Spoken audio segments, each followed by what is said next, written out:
Halo kaum rebahan, kembali lagi dengan kami di channel ini. Saat ini kami ingin menceritakan sebuah film yang bersumber dari kisah si brutal bernama Demer. Ketika dia masih remaja, dia adalah seorang laki-laki berkebangsaan Amerika, di mana pernah membunuh 17 orang dalam kurun 13 tahun. Penasaran bagaimana cerita sebenarnya? Mari kita saksikan. Dari awal film ini, kita langsung diperkenalkan dengan seorang manusia bernama Jeffrey Demer. Dia adalah seorang remaja yang memiliki kelainan. Dia lebih menyukai laki-laki, terlihat dari saat sedang jogging, dia justru tertarik dengan laki-laki dewasa.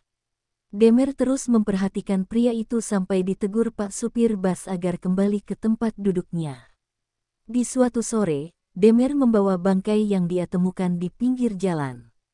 Demer berpapasan dengan dua temannya menanyakan apa yang Demer bawa. Lalu Demer berkata dia membawa bangkai yang dia temukan di jalan, dan akan dia coba eksperimen dengan cairan asam milik ayahnya. Ternyata ayahnya Demer adalah seorang yang ahli dalam fisika.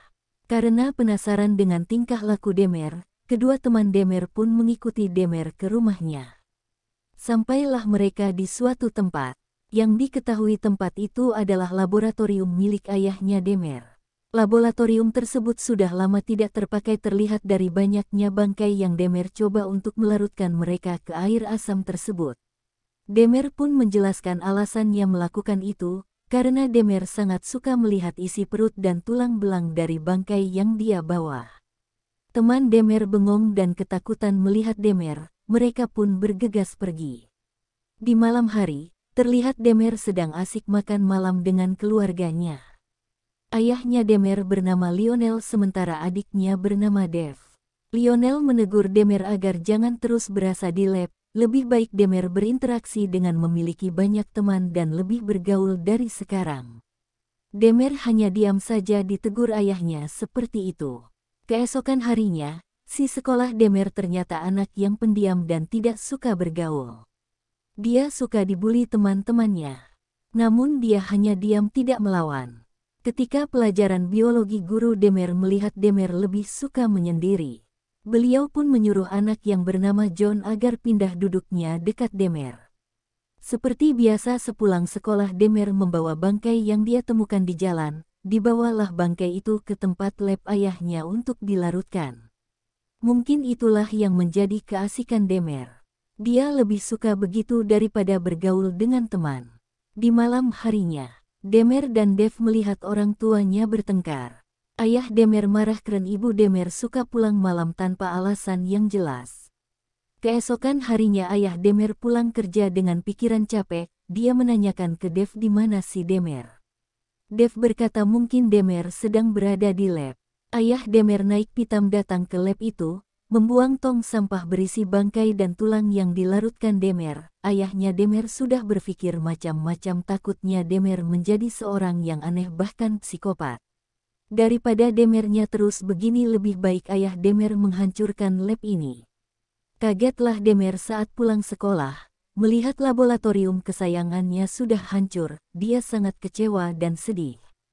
Sambil memunguti sisa-sisa tulang eksperimen yang dia lakukan. Di rumah, Demer ngambek habis-habisan. Ayah Demer membujuk dengan lembut, meminta maaf karena labnya dirusak. Ayah Demer menginginkan Demer agar berubah lebih baik, agar bisa bergaul. Jangan jadi orang yang aneh. Ayah Demer lalu memberikan marbel supaya Demer olahraga badannya bagus dan bisa mempunyai pacar dan teman. Dan dengan terpaksa Demer menuruti permintaan ayahnya. Lama waktu berselang. Tibalah saat di mana ketika dia pulang ke rumah, dia mendapatkan kabar bahwa ayah dan ibunya akan bercerai. Hak asuh adiknya itu ke ibunya karena masih kecil, sedangkan dirinya akan ikut ayahnya. Makin sedihlah si Demer. Namun dia tidak bisa berbuat banyak. Singkat cerita hari kelulusan pun tiba. Semua angkatan teman sekolah Demer menikmati hari kelulusan dengan sukacita.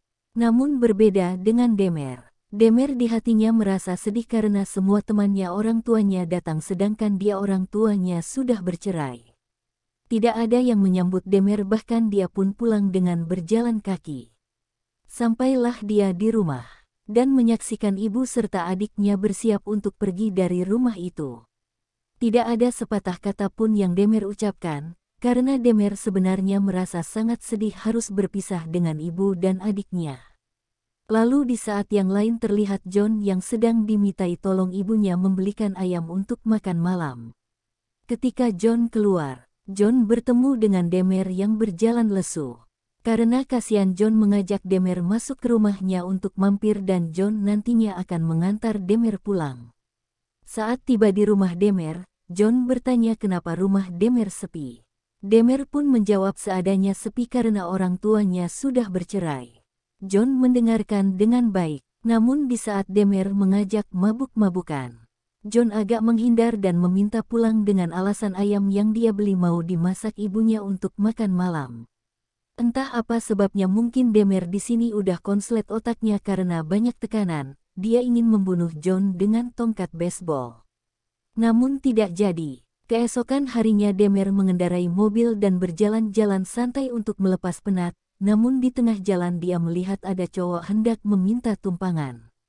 Demer melihat cowok itu sangat tampan, akhirnya memperbolehkan dia untuk menumpang di mobil Demer. Berkenalanlah mereka. Ternyata nama cowok itu Stephen.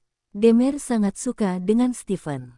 Diajaklah dia ke rumah Demer dengan dalih ingin lebih dekat.